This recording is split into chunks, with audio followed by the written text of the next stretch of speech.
তো বন্ধু দেখো এই মাছটা, এটা হচ্ছে সিলভার কাপ মাছ। এটাতে আমি নুন হলুদ মাখিয়ে নিয়েছি। তো রান্নার সেরকম ব্লগ না, তাই এই মাছটা নতুনত্ব, ফার্স্ট টাইম না, তোমাদের সাথেই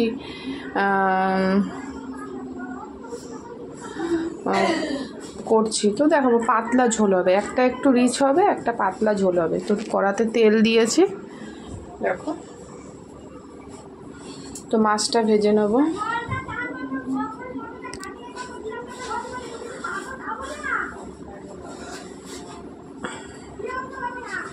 তেল গরম হয়ে গেছে, চলো মাছগুলো ছেড়ে দিই।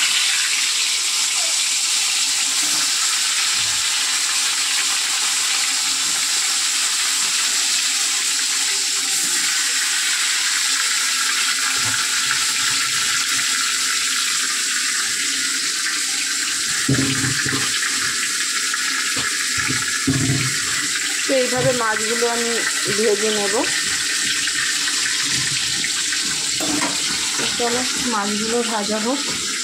তো দেখো মাছগুলো ভেজে নেব এভাবে, সব মাছগুলো এভাবে ভেজে নেব।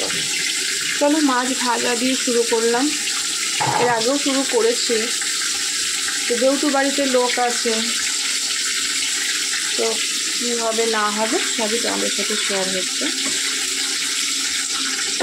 তো জুড়ে চেষ্টা করব, না হলে তোমরা কাছে কাছে পেয়ে যাবে। তো চলো মাছটা ভাজা হোক, তারপর আবার ফিরে আসছি। মাছ ভাজা কমপ্লিট হলে পরে তারপরে আবার তোমাদের সাথে ফিরে আসছি।